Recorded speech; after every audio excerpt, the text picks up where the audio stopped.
Matric class 10 में जो कि रेकरिंग का मैथ पूछा जाता है, बहुत ज्यादा क्वेश्चंस आते हैं, 2 नंबर इससे भी क्वेश्चंस में एंट्री रहता है, अर्थात ऐसा क्वेश्चन आपके फाइनल बोर्ड में जरूर नजर आएंगे। तो इस क्वेश्चंस को बनाने के लिए बहुत ही आसान मेथड है। चलिए डायरेक्ट हम बताते हैं, आप लोग ध्यान से सुनिएगा। क्वेश्चन है कि 0.6 के ऊपर रेकरिंग, इसको रेकरिंग कहते हैं, ठीक है। 0.6 के ऊपर रेकरिंग को परिमेय संख्या के रूप में व्यक्त करें, या फिर इस क्वेश्चन को ऐसे भी लिख सकता है कि 0.6 के ऊपर रेकरिंग को P बटा Q के रूप में व्यक्त करें, अर्थात इसका मतलब ही हुआ परिमेय संख्या, ये याद रखिएगा। ओके, इसके बाद की अगर हम बात करते हैं तो इसको बनाने के लिए एकदम आसान विधि है, ध्यान से देखिएगा। सबसे पहले आप हल कर लीजिए। ओके, हल लिख लीजिए, जो भी दिया हुआ उसको मान लीजिए। माना कि x बराबर 0.6 के ऊपर रेकरिंग, सबसे पहला स्टेप हमने मान लिया। दूसरा स्टेप यही है कि जो आप इसको माने उन्हें इसको ऐसे लिख सकते हैं, x बराबर 0.666 डैश डैश डैश डैश समीकरण, इसको हमने 1 मान लिया। अब सवाल ये है कि हमने ऐसा क्यों किया, तो ध्यान से सुनिएगा। कभी भी किसी भी चीज पर रेकरिंग रहता है ना, तो उस संख्या को बार बार रिपीट करता है। यानी कि हमने क्वेश्चन दिया 2.34 के ऊपर रेकरिंग, तो इसको ऐसे लिखेंगे 2.3444 डैश डैश डैश, अर्थात जिसके ऊपर रेकरिंग है ना वो संख्या बार बार रिपीट होती है, ये याद रखेंगे, ठीक है। बिकॉज आप सभी को ये पता होना चाहिए। तो हमने क्या किया, 6 को कम से कम 2-3 बार लिख लिया, समीकरण 1 मान लिया। अब इसके बाद क्या करना है कि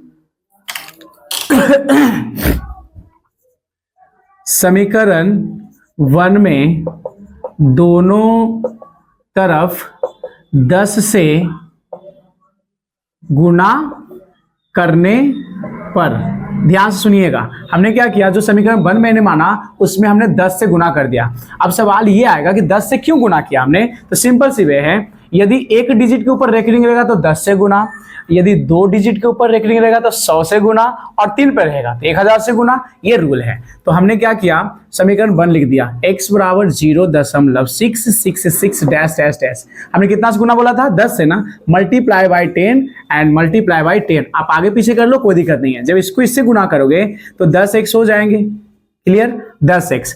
अब इधर देख लो, गुणा करोगे तो सिंपल वे में आप इसको हटाओगे तो 1 आ जाएगा नीचे, 1 2 3, तो 1 2 3 0, ये चेक कर लो, ऊपर गुना में है ना और नीचे कुछ नहीं तो 1 मान लो, तो ऊपर नीचे कटेगा ना, 1 0 से 1 0 काट दो, तो नीचे कितना बच गया हमारे पास, ऊपर 6 दशम डैश डैश डैश, नीचे आ गया हमारे पास 100। यस, आगे देखिएगा, इसमें कोई चेंजिंग नहीं है, 10x का 10x हो गया। लेकिन इसको देखो 1 2 हम डिवाइड कर रहे हैं, तो 2 अंक के बाद बैठाओ ना 1 2, अर्थात यहां बैठेगा 6.66 डैश डैश डैश।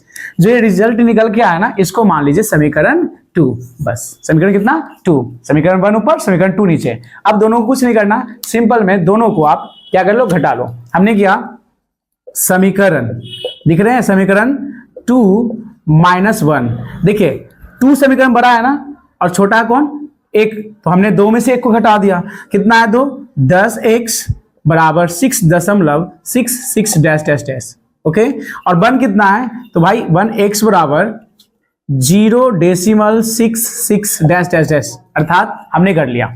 ध्यान से देखिएगा, अब आप यहां ध्यान दीजिए, 3 गो है तो 4 गो से मतलब नहीं है, डैश का मतलब सब इक्वल है। ओके, अब यहाँ घटाओगे तो यहाँ माइनस का सिंबल, यहाँ भी माइनस का सिंबल, ये भूलना नहीं, माइनस का सिंबल देने के लिए।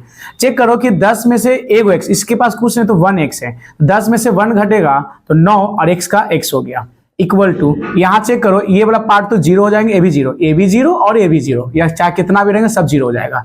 डेसिमल 6 में से 0 घटेगा 6, समझ में आ गया। 0 के बाद मतलब 6 के बाद 6 अंक है लिखा हुआ, तो अंक के बाद 0 का कोई महत्व नहीं रहता है, अर्थात x का मान निकालने वाला। तो इसको देखिए, यहाँ पे हमारे पास आ गया 9x इक्वल टू 6, हमने क्या बोला, पॉइंट के बाद 0 घटा दीजिए, तो x का मान निकालोगे तो x बराबर 6 बटा कितना हो जाएगा 9। अब काट दो ना 3 के टेबल से, 3 3 जा 9, 3 2 जा 6, इसीलिए लास्ट हम लिख सकते हैं कि x बराबर 2/3 आया, और यही है p बटा q के रूप में। आपको बोला गया ना परिमेय संख्या के रूप में व्यक्त करें, तो परिमेय संख्या के रूप में हमने व्यक्त कर दिया 2/3, दैट्स ऑल। तो इस प्रकार से ये क्वेश्चंस आपके एग्जाम में पूछे जाते हैं। यदि आप भी इस प्रकार से क्वेश्चंस को बना लेंगे तो बहुत अच्छा रहेगा, और आप एग्जाम में इजी वे में 2 नंबर ले सकते हैं। खाली प्रैक्टिस करना है, आप अपने से क्वेश्चन रख के प्रैक्टिस कर सकते हो, और आगे जो भी इसका क्वेश्चन होगा मैं बताऊंगा, तो इस पर प्रैक्टिस जरूर करिए। Thank you.